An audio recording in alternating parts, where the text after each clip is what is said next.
طيبا مباركا فيه نحمده ونستعينه ونستغفره ونستهديه ونتوب إليه ولا نعبد إلا إياه ونتوكل عليه. اللهم فصل وسلم وبارك على سيدنا وحبيبنا وشفيعنا ومولانا محمد وعلى آله وعلى أصحابه وذرياته ومن تبعهم بإحسان إلى يوم هذا وبعد. والسلام عليكم ورحمة الله وبركاته.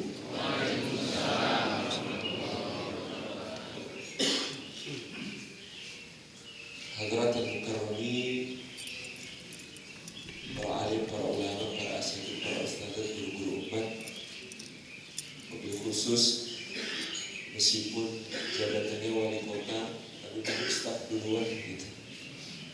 Bapak kita semuanya, wali kota Bandung, Bapak Oded Muhammad Daniel beserta keluarga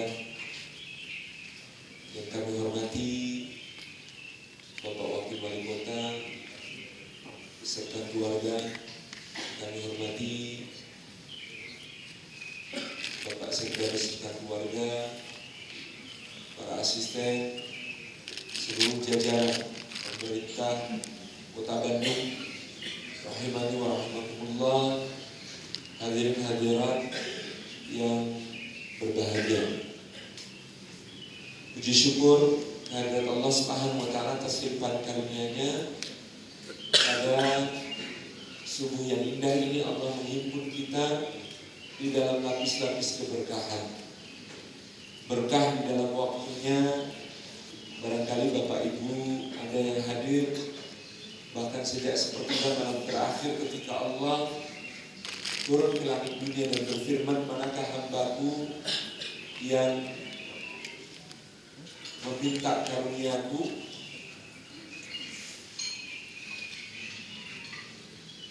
akan aku beri. Manakah hambaku yang memohon rahmatku, akan aku sayang. Manakah hambaku yang memohon ampunanku, maka akan aku ampuni.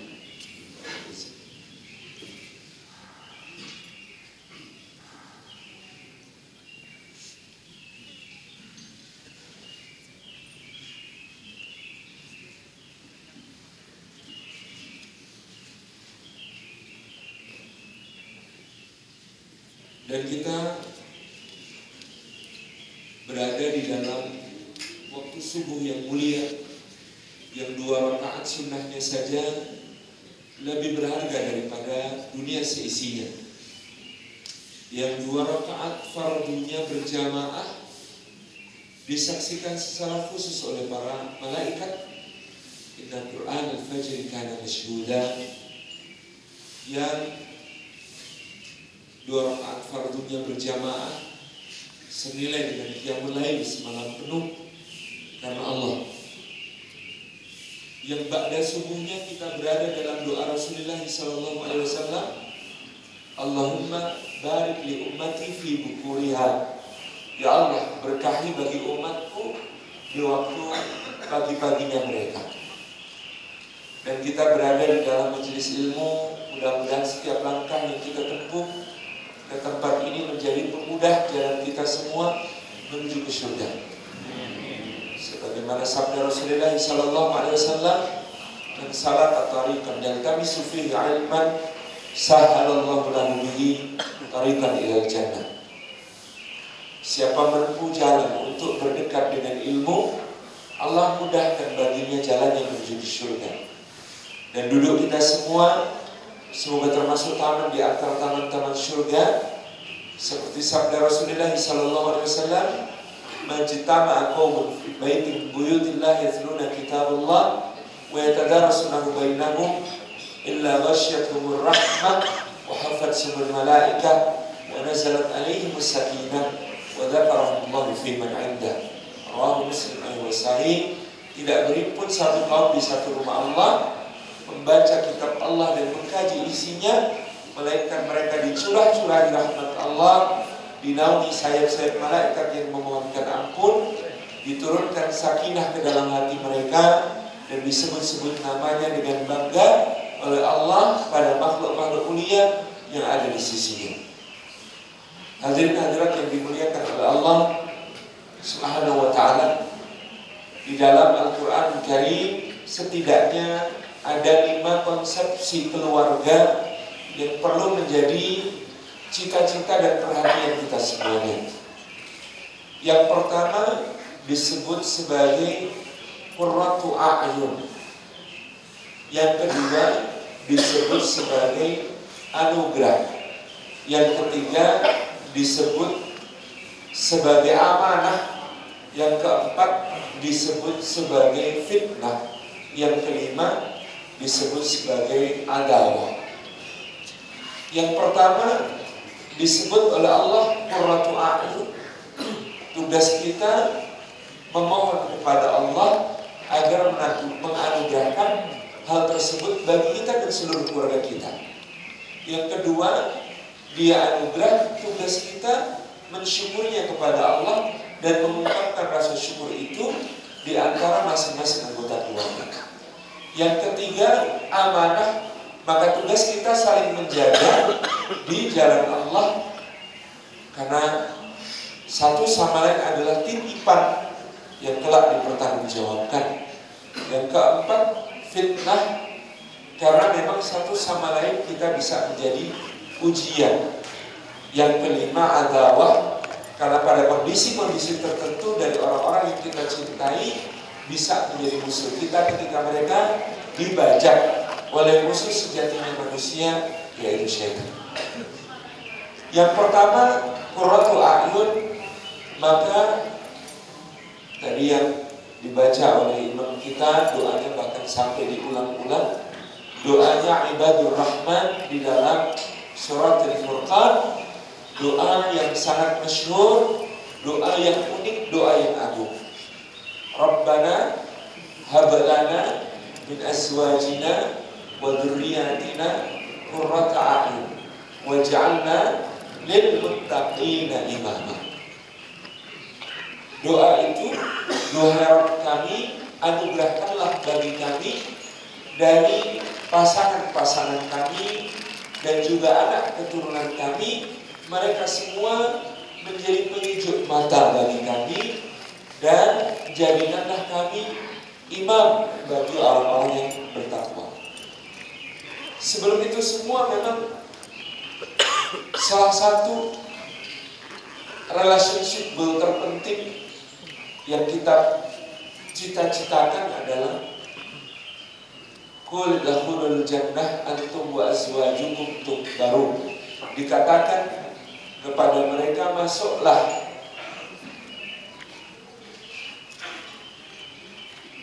ke dalam surga, kamu dan istri-istrimu digembirakan oleh Allah Subhanahu wa ta'ala.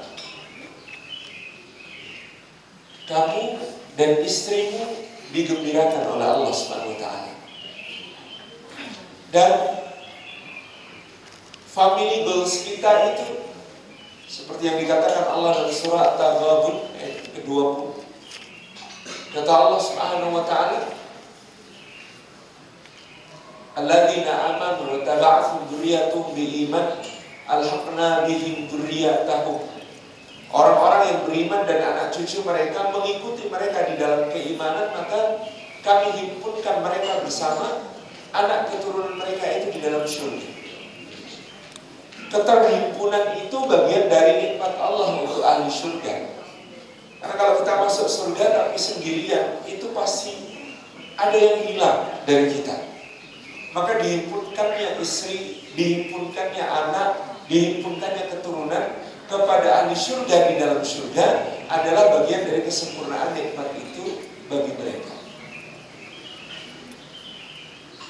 Dan ini adalah bagian kebahagiaan kita, bahkan sejak di dunia yang namanya menikmati nikmat itu kalau sudah berada dalam ikatan keluarga yang paling agung ketika dinikmati bersama. Oleh karena itu, bapak-bapak, ibu-ibu, kalau kita belum menikah, kadang-kadang ada rekomendasi kuliner misalnya yang enak begitu, kita pengen mencoba jalan-jalan sendiri, ada uang kebeli, dinikmati. Tapi kalau sudah menikah, kadang-kadang biar makanan saja yang terpikir pertama, yang di rumah makan apa ya. Itulah kenapa kalau ibu-ibu ada arisan, ada pengajian, itu snacknya dibawa pulang gitu. Hampir semuanya begitu, karena yang terpikir pertama melihat makanan adalah yang di rumah makan apa. Masya Allah.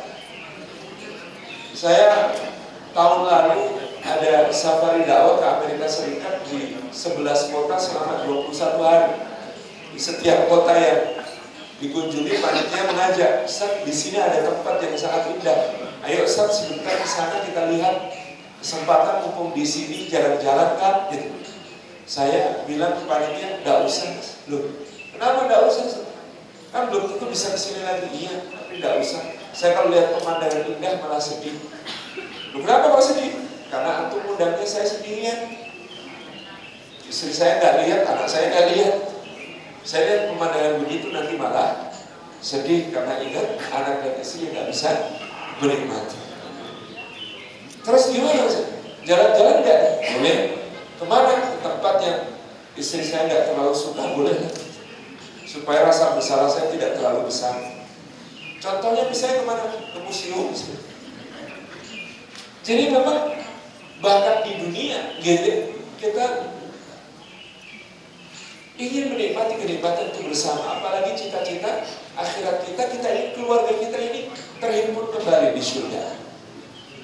Maka saya takjub ketika satu saat di sebuah negeri entah berantah begitu ya, pengajian komunitas Indonesia di luar negeri, kemudian ada pasangan suami istri yang bertanya, istrinya yang bertanya, Ustaz, kami suami istri alhamdulillah kompak, insya Allah sakinah mawaddah warahmah.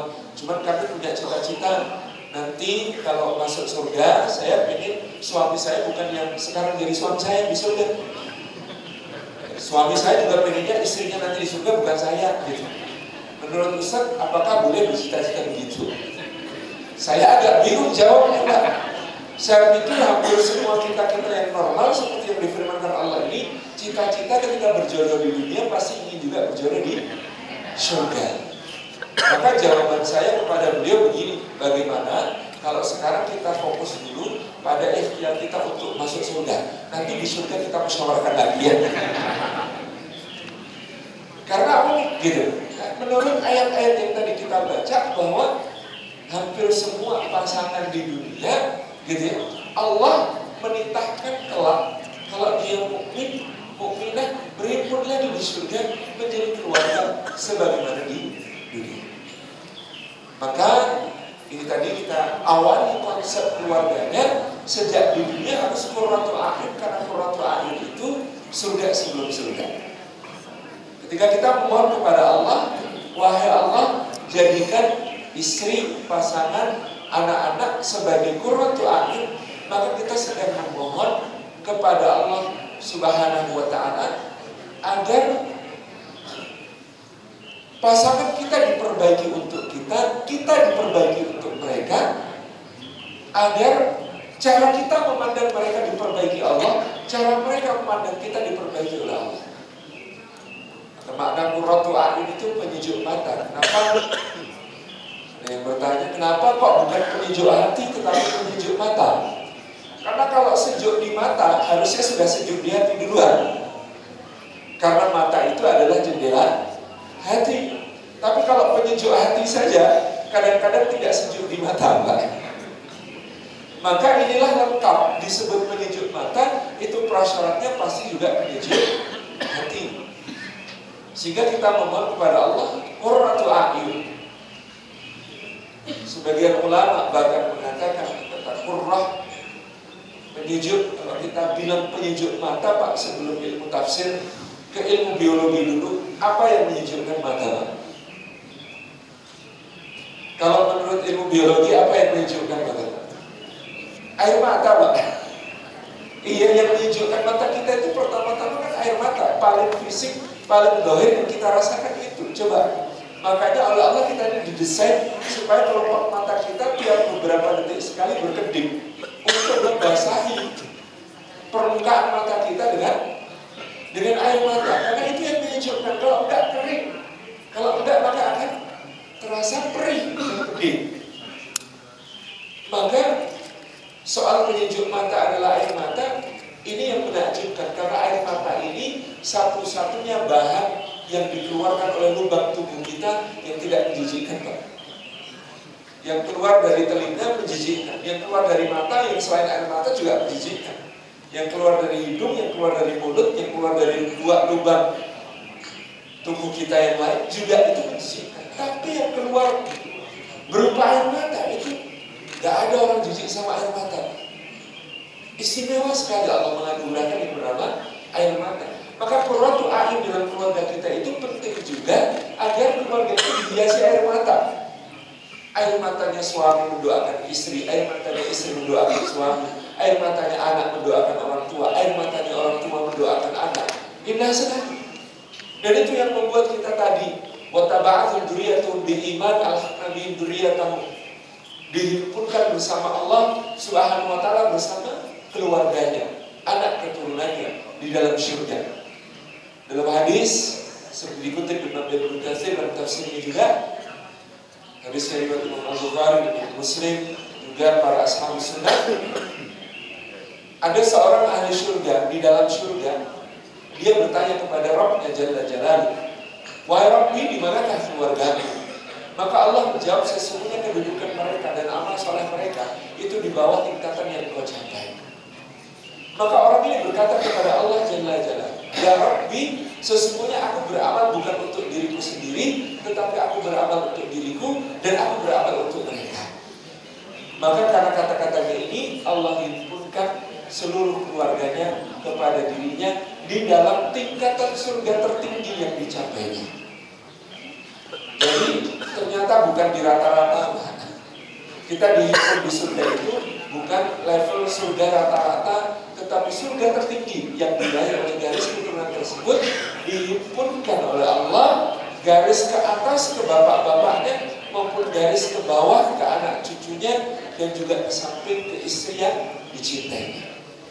Dihimpun oleh Allah sebagai kesempurnaan nikmat, dihimpun oleh Allah di tingkatan tertinggi mereka. Jadi doa ini Rabbana hab lana min azwajina wa dzurriyyatina qurrata a'yun waj'alna lil muttaqina imama, doa yang terus menghubungkan kita dan tidak akan pernah berhenti. Selama kita berdoa maka manfaat doa itu tidak akan pernah putus. Ini yang terus kita inginkan di dalam kehidupan kita dunia dan akhirat.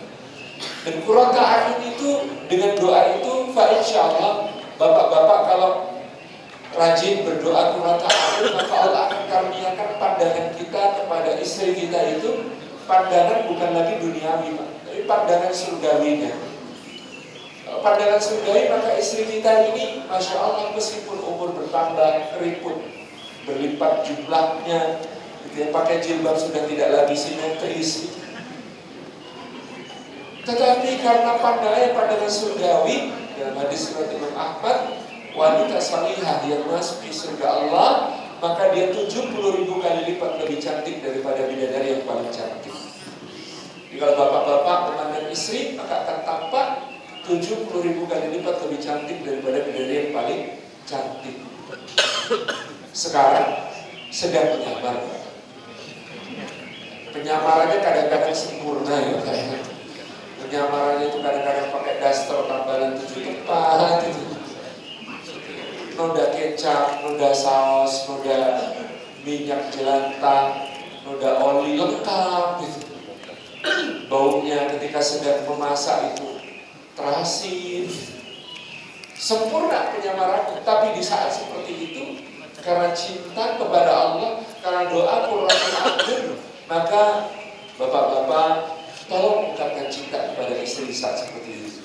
Sedang memasak di dapur, baunya tidak karuan, keringetnya bercucuran, baunya subhanallah, tapi peluk dari belakang, cium rambutnya. Maka biasanya ibu-ibu akan menyikut bapak-bapak dan bilang, apa sih? Di saat itu bapak-bapak bisa mengatakan, nih, menciummu, memelukmu di saat kau rapi dan wangi itu kan biasa. Menciummu, memelukmu di saat seperti ini yang disebut sebagai jihad akbar. Insya Allah. Ungkapan Kenapa cinta? Karena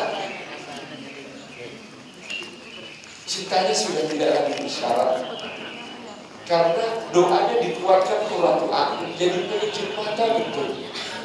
Ketika kita sudah menikah, ini mungkin baru yang muda-muda begitu, kita sudah tidak lagi memandang kecantikan fisiknya. Karena kalau cari yang cantik Pak, setiap hari keluar edisi baru. Tetapi dengan doa qurratu a'yun, maka yang tampak adalah keridhaan di hati kita. Karena dia taat kepada Allah, karena dia rajin beribadah, karena dia sholatnya dijaga, karena dia sesekali minta izin kepada kita berpuasa sunnah, karena dia menghatamkan Al-Quran sebulan sekali atau kurang dari itu, karena dia pamit pergi pun untuk majelis taklim, karena dia segala kebaikan yang kemudian ada padanya. Qurratu a'yun, konsepsi yang membuat kita terus berdoa tanpa henti dan tidak perlu kecewa kalau belum sesuai harapan. Karena ini adalah soal yang perlu kesabaran.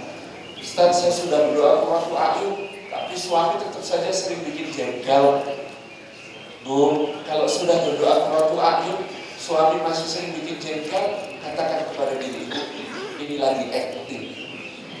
Aslinya suami saya ahli surga, soleh. Ini cuma lagi acting, cuman actingnya agak sering akhir-akhir ini. Aslinya insya Allah soleh. Pupuk terus doa dan harapan baik. Jangan mengubah perlakuan hanya karena mereka berubah sedikit. Berikan pemuliaan yang terbaik. Demikian pula kepada para bapak, kepada para istri. Sebab inilah yang disebut qurratu a'yun. Jangan berhenti juga berdoa dan jangan kecewa di dalam berdoa. Ada seorang suami dan seorang istri pasangan datang kepada guru saya, Allah yarham, Kiai Haji Muhtarid Khalil Lawsan pada saat itu. Mereka mengadukan, Pak Kiai, kami ini dosa apa Pak Kiai? Ya Allah, kami ini punya 3 anak, 2.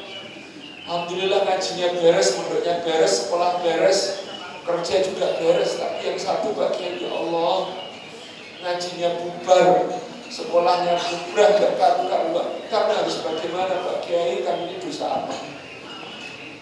Guru saya menjawab dengan santai bertanya, Pak, berapa anaknya? 3. Yang nakal berapa Pak? 1. Lumayan.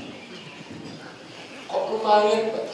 Lah iya, wong di Quran itu ada orang yang lebih soleh dari sampean, bapaknya lebih soleh dari bapak sampean, kakeknya lebih soleh dari kakek sampean, dan sesoleh-solehnya soleh. Namanya Yakub bin Ishak bin Ibrahim. Nabi Yakub anaknya Nabi Ishak, anaknya Nabi Ibrahim alaihissalam. Lah itu anaknya 12, yang nakal 10, yang soleh hilang. Kata istrinya bisikin suaminya, kayaknya kita salah curhat ya Pak. Ini Pak Kiainya ekstrim. Dan tidak gitu Bu, maksud saya itu ya nyatanya Nabi Yakub diuji Allah dengan anak 12, yang nakal 10, yang soleh hilang. Itu apa amalnya sehingga beliau happy ending atau tidak Pak di dalam surah Yusuf? Happy ending.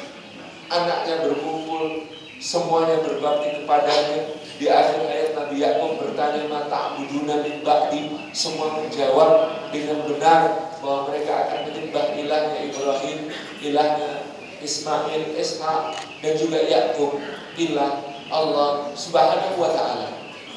Jadi kalau happy ending perlu ditiru bahwa yang kemudian dilakukan oleh Yakub adalah innama asku bathi wa husni ilallah. Yang kulakukan adalah mengadukan kesusahan dan kesedihanku kepada Allah.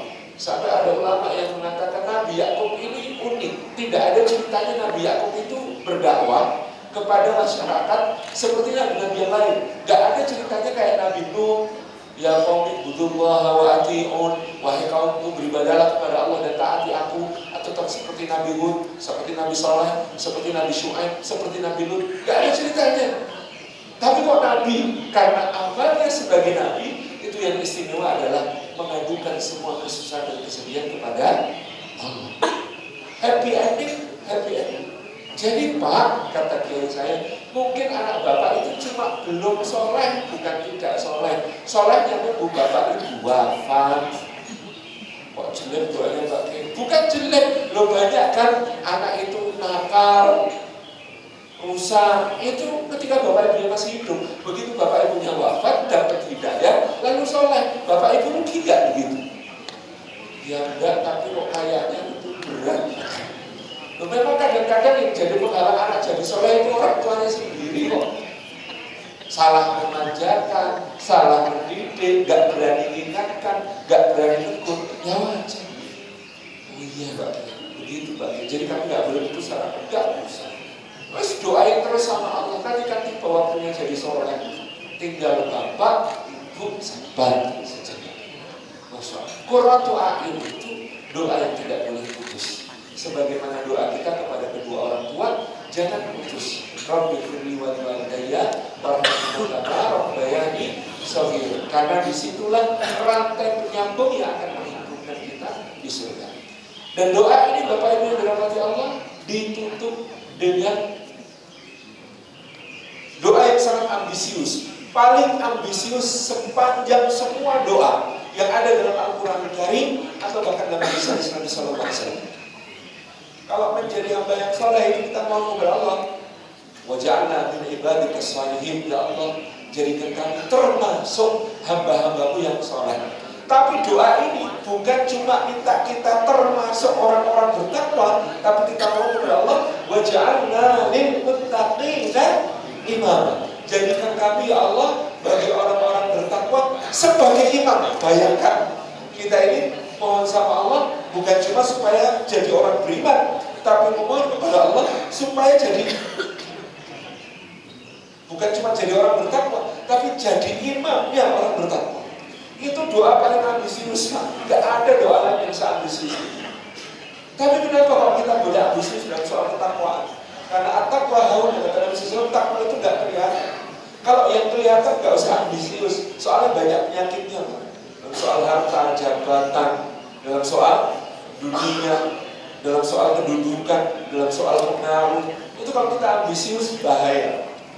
Pemimpin itu kata Nabi SAW, kalau dia mengambil kepemimpinannya dengan ambisi, maka Allah akan lepaskan dia sendirian menanggung semua urusan, lalu di akhirat Allah akan tuntut dia. Allah bukan cuma menjadi hakim baginya, tapi penggugat baginya. Kalau sudah JPU-nya Allah itu gimana mau selamat? Sebaliknya kalau ada pemimpin itu mengambil kepemimpinan bukan karena ambisi, tapi didorong oleh orang-orang, diminta oleh orang-orang, karena dia kemudian berada dalam keadaan, ya siapa lagi kalau bukan dia, akhirnya kemudian dia terpaksa mengambil amanah kepemimpinan, maka saat itu Allah akan membantunya di sepanjang kepemimpinannya, sehingga kemudian kepemimpinannya akan baik di dunia, dan di akhirat Allah bukan menjadi penuntut tetapi jadi pembelaan. Kalau ada yang menuntut, ini kebalikannya. Jadi kalau ngambil kepemimpinan dengan ambisi, jabatan dengan ambisi di dunia, gitu ya, maka di akhirat Allah jadi penggugat, bukan cuma jadi hakim.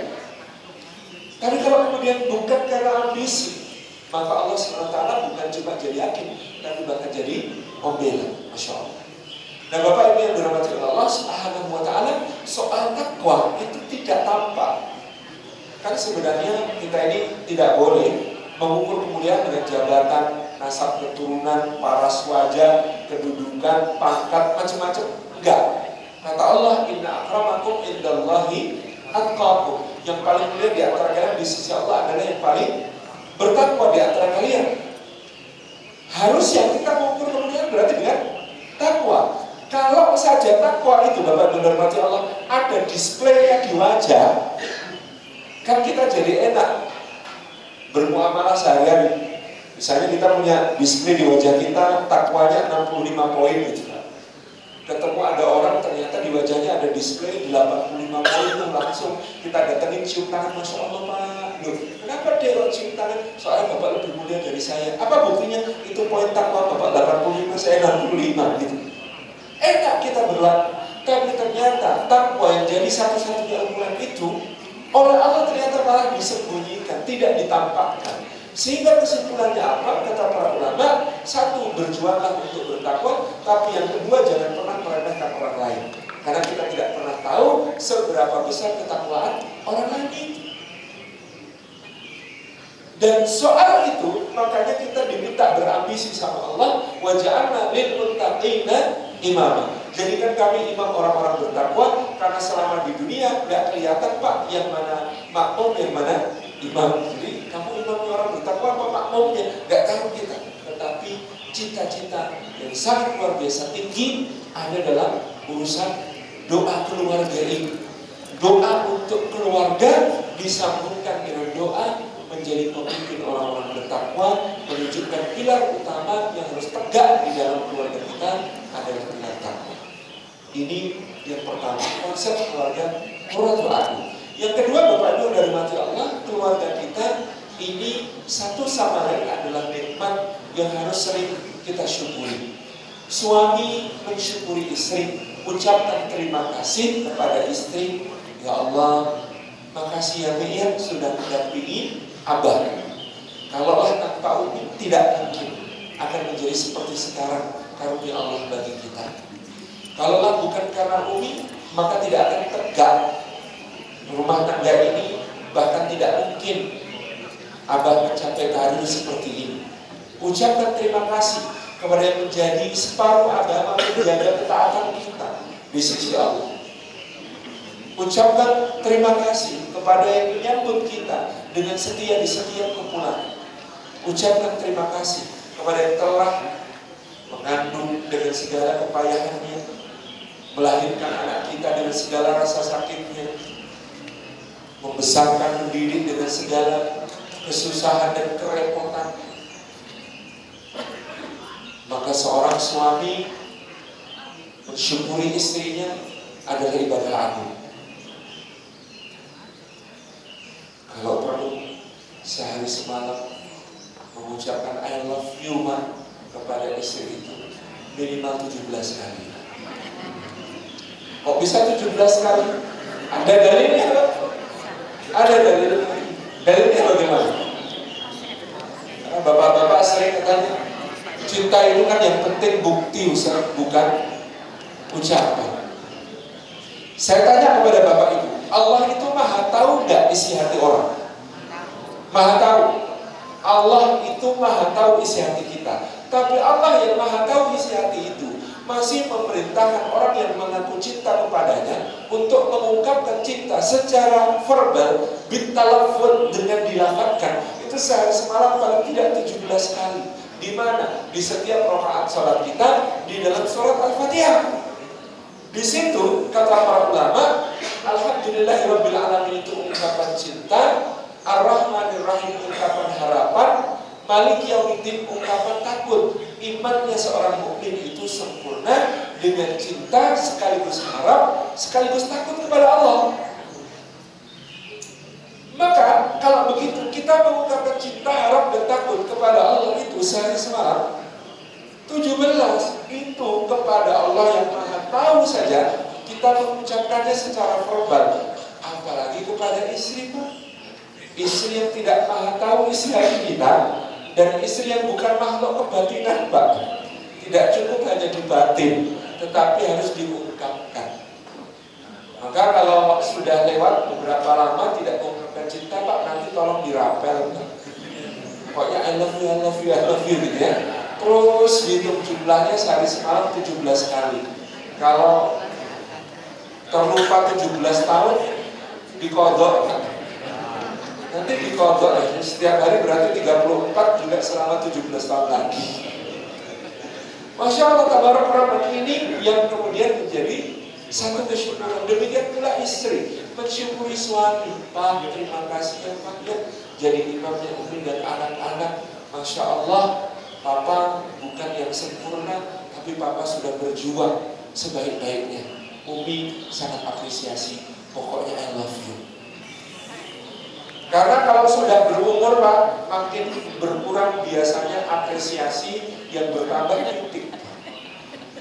Kalau semakin bertambah usia pernikahan, yang namanya apresiasi makin tiada, gitu ya, komplain makin banyak, maklum gitu ya.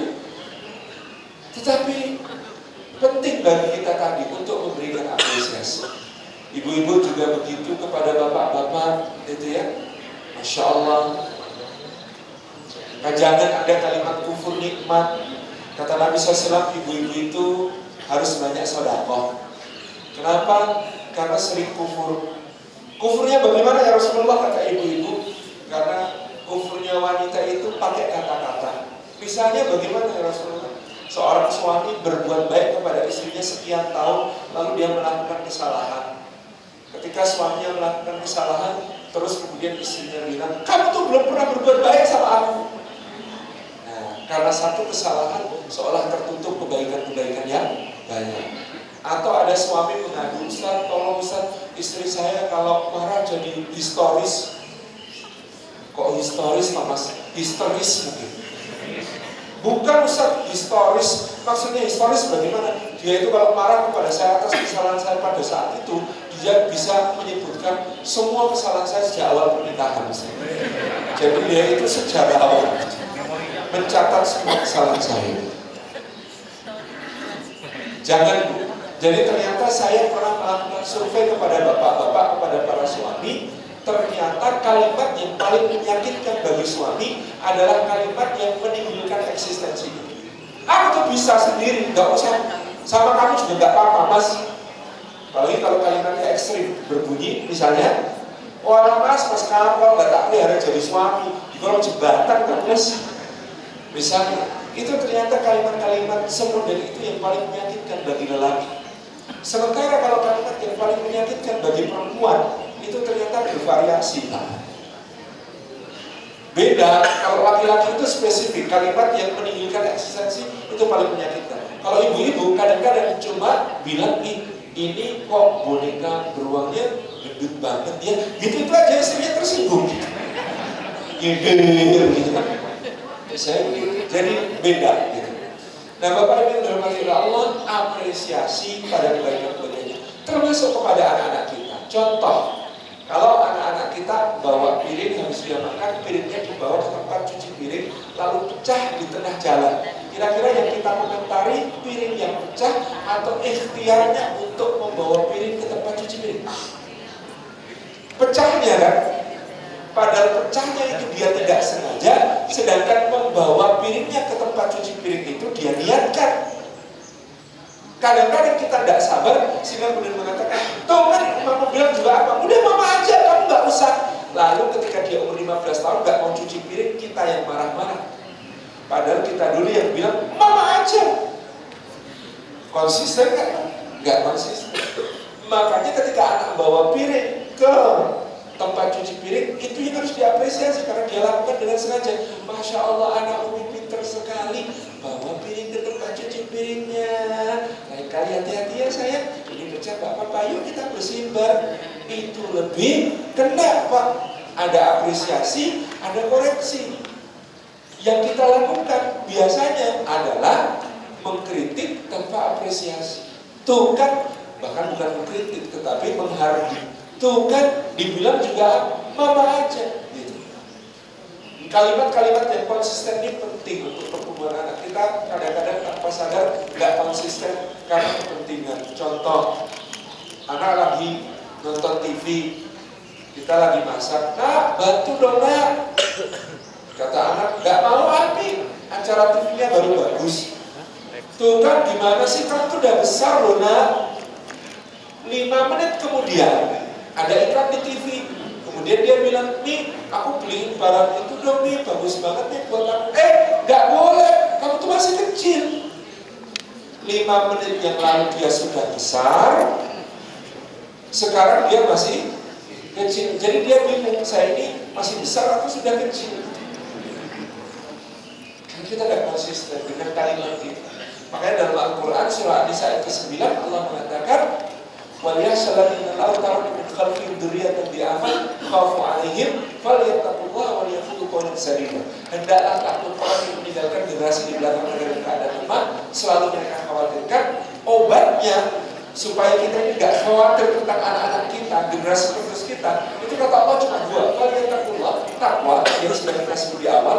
Yang kedua adalah waliyakullah sadida, hendaklah mengatakan perkataan yang lurus, yang konsisten, yang lempeng, yang tidak kemudian mencela-mencela, kata Allah. Bapak yang dirahmati Allah, konsep ketiga keluarga kita adalah amanah.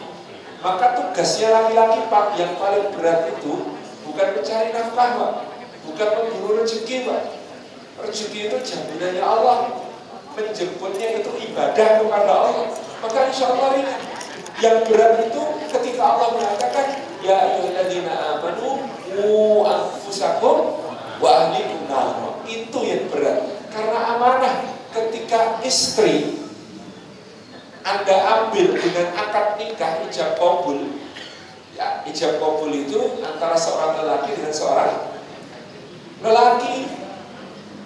Akad nikah itu antara seorang lelaki dengan seorang lelaki. Lelaki yang satu adalah wali dari seorang perempuan, begitu ya? Itu sebenarnya kan pengalihan tanggung jawab. Si bapak, si wali mengatakan, "Nah, aku sudah menjaga anak perempuanku ini sejak dalam kandungannya, dilahirkan, ku didik di atas fitrahnya, ku besarkan dengan nilai-nilai Islam, ku ajarkan adab-adab Islam, sampai sekarang dia adalah salihah di dalam hatiku, di mataku, dalam kasih sayangku. Maka mulai hari ini tanggung jawab untuk menjaganya di dalam kebaikan itu ku pasrahkan kepadamu." Kan begitu. Juga ketika anak kita lahir, kita membacakan azan di telinga kanannya, iqamah di telinga kirinya, seperti sunnah yang ditegaskan oleh ulama-ulama salaf. Misalnya Ibnu Qayyim al-Jauziyah dalam Tuhfatul Maulud bi Ahkamil Maulud. Meskipun kalau di zaman belakangan Syekh Al-Albani yang tidak setuju dengan hadis yang dianggap dhaif, tapi kalau saya mengamalkan ini bagian dari kebaikan daripada mendengar yang lain, lebih baik mendengar kalimat tauhid dengan azan. Itu juga adalah sebuah pertanda bahwa wahai ayah, adalah kewajiban menjagaku, mendidikku, membesarkanku supaya aku kembali bukan ke kemurkaan Allah tetapi ke keridhaan dan surganya Allah. Qu anfusakum wa ahlikum nar.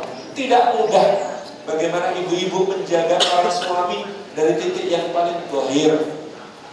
Saya sampai guyon sama ibu-ibu, kalau suami sudah berkode nih sana kesana muslimah nih, biar aku yang jagain anak-anak, itu sudah kode berat Bu.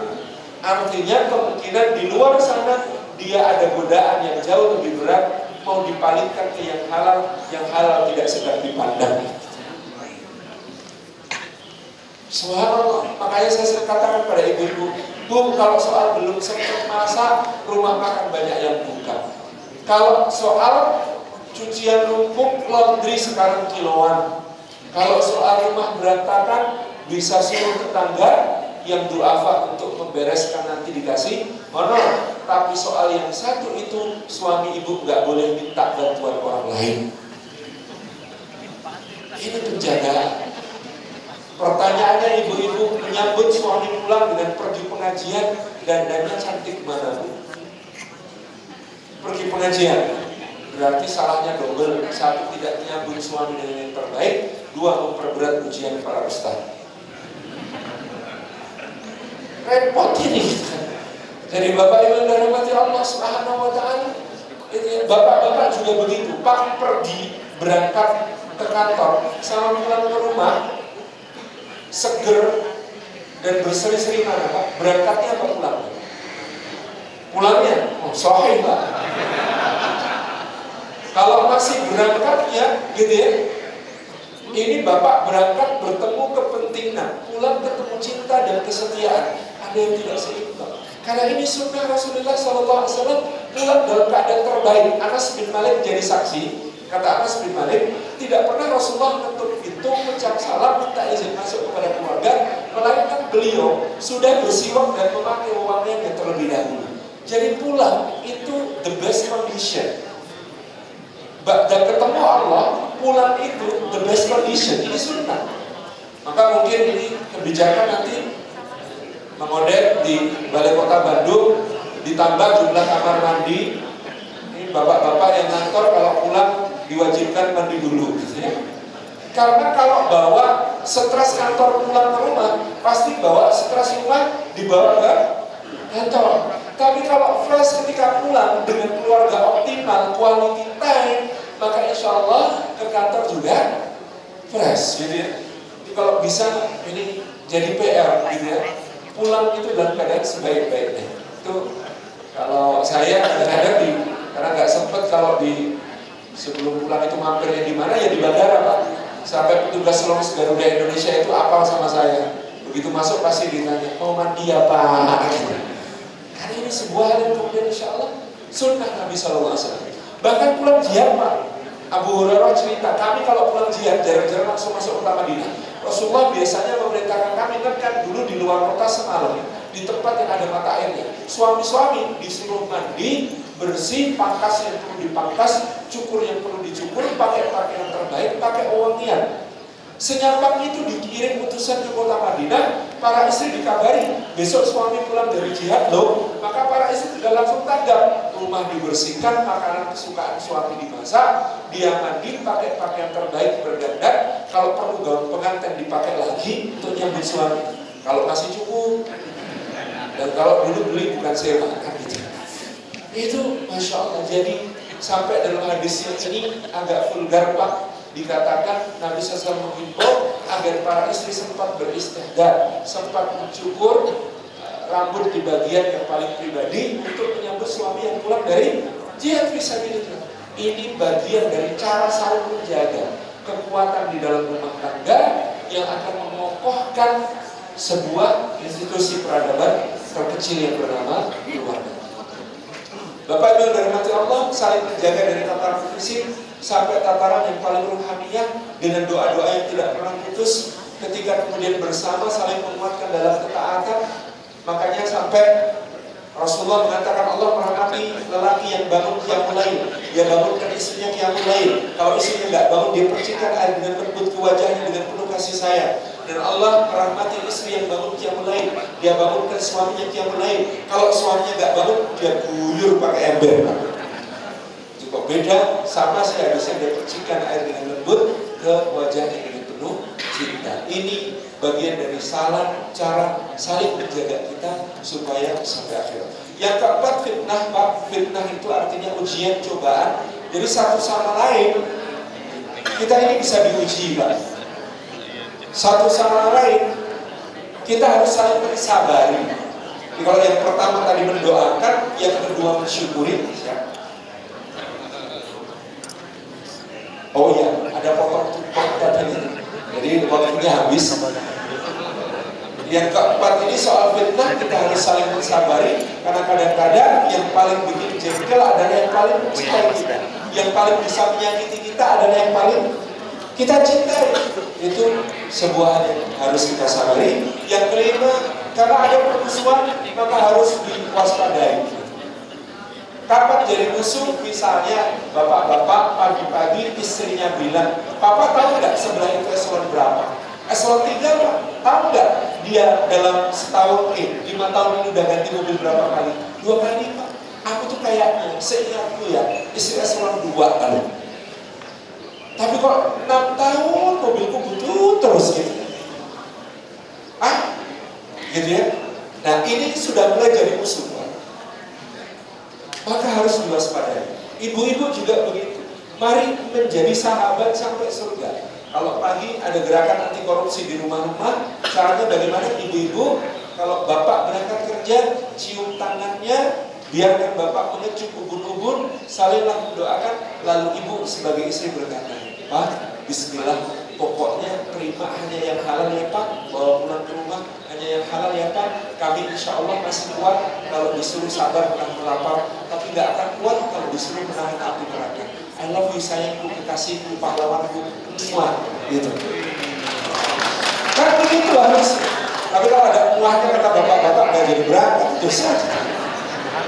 Insya Allah mudah-mudahan berkah bagi Bapak Ibu semua, ASN Kota Bandung, berkah di dimulai dengan waktu subuh berjamaah, program yang luar biasa dari teladan kita, wali kota kita, Pak Odet Muhammad Daniel. Kita tutup taklim kita pagi hari ini dengan berdoa. A'udzubillahi minasyaitonir rajim. Bismillahirrahmanirrahim. Alhamdulillahirabbil alamin. Hamdan syakirin hamdan na'imin. Hamdan yuafi ni'amahu wa yukafi'u mazidah.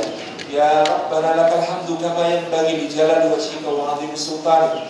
Allahumma fassalli wa sallim wa barik ala sayyidina wa habibina Muhammad ibn Abdillah wa ala alihi wa ashabihi wa mawala. Radallahu an sadatina Abi Bakr wa Umar wa Utsman wa Ali wa kulli sahabati Rasulillah ajma'in warda 'anna ma'ahum bi rahmatika ya arhamar rahimin. Allahumma fil mu'minina wal mu'minat wal muslimina wal muslimat al ahya'i minhum wal amwat innaka sami'un qaribun mujibud da'wat ya qadil hajat. Rabbana ighfir lana wa li ikhwanina alladhina sabaquna bil iman wa la taj'al fi qulubina ghillan lil ladzina amanu rabbana innaka ra'ufur rahim. Rabbana ighfir lana wa li walidina warhamhum kama rabbawna shighara. Allahumma inna ala dzikrika wa syukrika wa husni ibadatik. Allahumma aslih lana dinana alladhi huwa ashhatu amrina wa aslih lana dunyana allati fiha ma'ashuna wa aslih lana akhiratana allati ilayha ma'aduna. Allahumma inna nas'aluka ridhaka wal jannah wa na'udzu bika min sakhatika wan nar. Allahumma inna nas'aluka al-huda wat tuqa wal 'afafa wal ghina. Allahumma inna nas'aluka salamatan fid din wa 'afiyatan fil jasad wa barakatan fil rizqi wa ziyadatan fil 'ilmi wa tawbatan qabla al-maut wa rahmatan inda al-maut wa maghfiratan ba'da al-maut. Allahumma hawwin 'alaina fi sakratil maut wa najatan minan nar wal 'afwa inda al-hisab. Rabbana hab lana min azwajina wa dhurriyyatina qurrata a'yun waj'alna lil muttaqina imama. Khususan ila abina Bapak Odet Muhammad Daniel, barakallahu fihi fi umrihi, barakallahu lahu fi umrihi waj'alallahu fihi khairan katsiran wa barakatan tawilan ya Allah, waj'ala fihi amalan mutaqabbalan wa rizqan wasi'an wa ilman nafi'an wa husnal khatimah insyaallah. Rabbana atina fid dunya hasanah wa fil akhirati hasanah wa qina adzabannar wa adkhilnal jannata ma'al abrar ya aziz ya ghaffar ya rabbal alamin. Subhana rabbina rabbil izzati amma yasifun wa salamun alal mursalin walhamdulillahi rabbil alamin. Al-Fatihah.